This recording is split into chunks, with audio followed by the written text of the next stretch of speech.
What's up, horror fans? Welcome back to the Horror Channel. I'm your host, Greg, and today let's talk about renting horror movies at the video store. I've seen a lot of people lately talking about the video store again, and that's something I love to talk about at the video store because I remember vividly going to the video store many, many times. I was like a connoisseur of video stores. I loved it, and just renting movies and having a blast and everything. And I, a lot of us are so nostalgic and have a fondness for that. And I was just thinking, I was just remembering about, like, as a horror fan, perusing the aisles, and like the cover art for the horror movies were always insane. They always scared the crap out of you. You would go there, maybe you're having some friends over, maybe you was going to have a Friday night, some scary movies and some pizza and stuff, and you just went to these video stores and you looked and looked, and like I said, just like they would pop off the shelf, you would get into there and you would be scared out of your mind, right? You wouldn't even know what to get, what not to get. Sometimes they had some of the creative covers, and some like the mom and pop video stores were the best ones to get like those horror movies,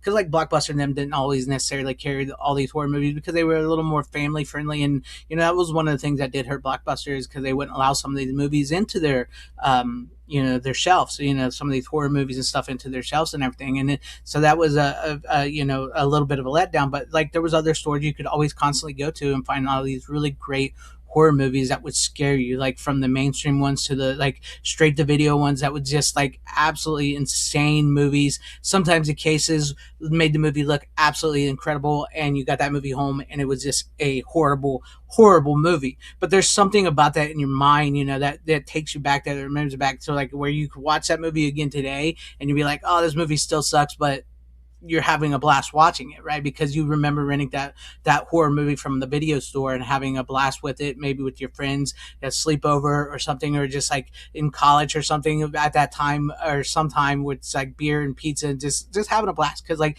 there was something special about that certain time periods, and renting horror movies and everything. And I think it's one of the reasons why horror movies in today's society still continue to grip and hold on to us, because horror is one of the genres that massively survives and thrives to this very day and continues, because once you become like a horror fan, especially like a lot of it comes from like the video store and renting those horror movies and seeing those and maybe seeing them too early and stuff.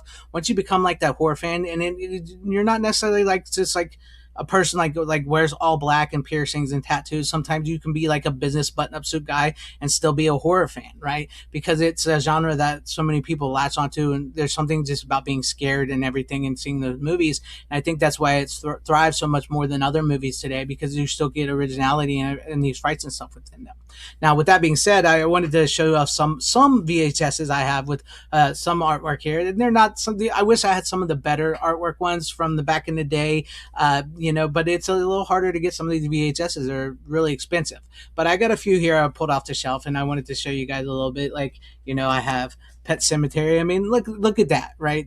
Tell me you didn't get scared at that, seeing that on the movie shelf, right? Look at the eyes and the blood in the cemetery. Seeing Stephen King's name, that scared you, seeing that on the movie shelf when you wanted to rent that. Just absolutely insane. It's crazy. And then also, what about Reanimator? I just remember seeing this and thinking, who the heck is Herbert West, and head on his shoulders and another one in addition? What is this? What is this movie? And it's just like there's something about that that's just like screwed. I mean, look at the back too. Like when you pick up the back of the case and stuff, and you see that, like, what is this movie? What is this movie? Right? So you pick that up, you get it. Reanimator, all-time classic, by the way. Jeffrey Combs and Barbara Crampton, perfect. And then like I wanted to show off these two because these movies always frighten me at the video store. The covers of them as well. But we have Night of the Demons, Angela from part 1, and Night of the Demons. I gotta hold on. And Night of the Demons part 2 with Angela right there, and then of course Night of the Demons part 3. Arguably not the greatest of them, not the greatest movie, but these cases always scared me, like, right? They always got me. It's like the Angela, the Freddy and Jason are even coming to the party. Look at that on the back there as well. It's just insane. You go to these video stores, you pick this up off the shelf, and you're like, what is this woman in the Halloween parties and monsters? What even is this? And it's like you pick it up and you take it home, and like the first Night of the Demons was released in theaters and everything with Linnea Quigley and everything, and then arguably like with the second movie, it might even be better. And it was a straight to video movie at the time, right? So like it's like straight to video horror really thrived in the late 80s into the 90s, because they would look for these titles that they can rent at the video store, because at the video store they can make a lot of more money at the video store like they would at the theater, and a lot of that has been lost today. Today it really has. This one I just grabbed because I thought it's not particularly a good movie, but Howling 4, the original Nightmare, like look at that, just the cover with the werewolf and the I love that back in the day, the way they used to do that and everything. And then, like, of course, you got the back. Look at that, like a vampire, or sorry, a werewolf. I mean, excuse me, in the flames like that, and leather jacket and everything. A female one. It's just insane. Just like these covers, like, and of course you got like IVE and like that. Just, I love it. I love it. Going to the video store. It was an incredible time and seeing these. Of course, one of the all-time classics, Texas Chainsaw Massacre. This is a lot later release, Video Treasures. But like you get the media one, but like the cover art, just like look at that. Leatherface with the chainsaw and the eyes and stuff. Insane. Renting these, I'm trying to make sure my camera keeps staying in focus here and it keeps wanting to get out of focus, but like it's insane, to see these and remember these and have a blast with them. And of course, like I wanted to bring this one on because this is Hellraiser Bloodlines. And what makes this one important to me is I had never seen any of the Hellraisers up until this one, right? I had never seen, well, I didn't rent this one. I went to the first one, but there was a video store I used to visit when I was younger, when I was a kid, and I would see this one on the shelves. And for whatever reason, this scared the crap out of me, and I would never rent the Hellraiser movies because I was a little kid, right? I was a little kid, and plus I probably shouldn't have been watching them anyways.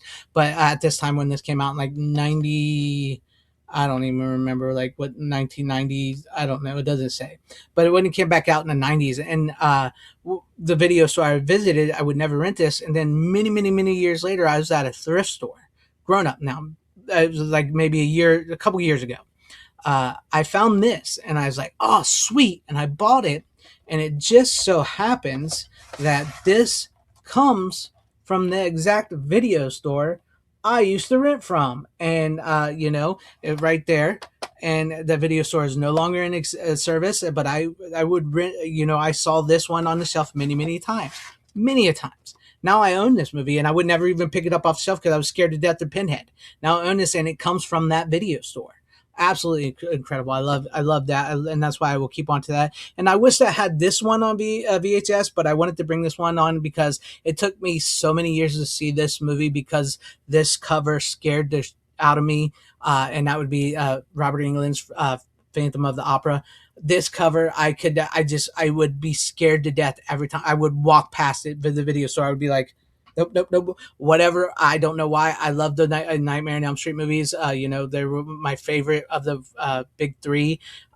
But for whatever reason, I saw this and it would just like something in my brain, and I would never ever rent it. So it took me like I was almost grown before I watched this movie for the first time. And it's a really fun movie with Jill Schulen and everything. Great fun movie, an incredible horror movie. The cover, I know Robert Englund now does not like this cover, and this cover does not do this movie justice. This movie deserves to be seen as a great movie. But there you guys have it, renting horror movies at the video store. What was some of your favorite memories of renting horror movies at the video store? Leave that in the comments section down below. And if you liked what you saw here, maybe consider hitting that like button or sharing this video out for everybody to see. And as always, have a horrific day and watch you guys some horror movies because they make that horrific day that much more horrifying. Godspeed.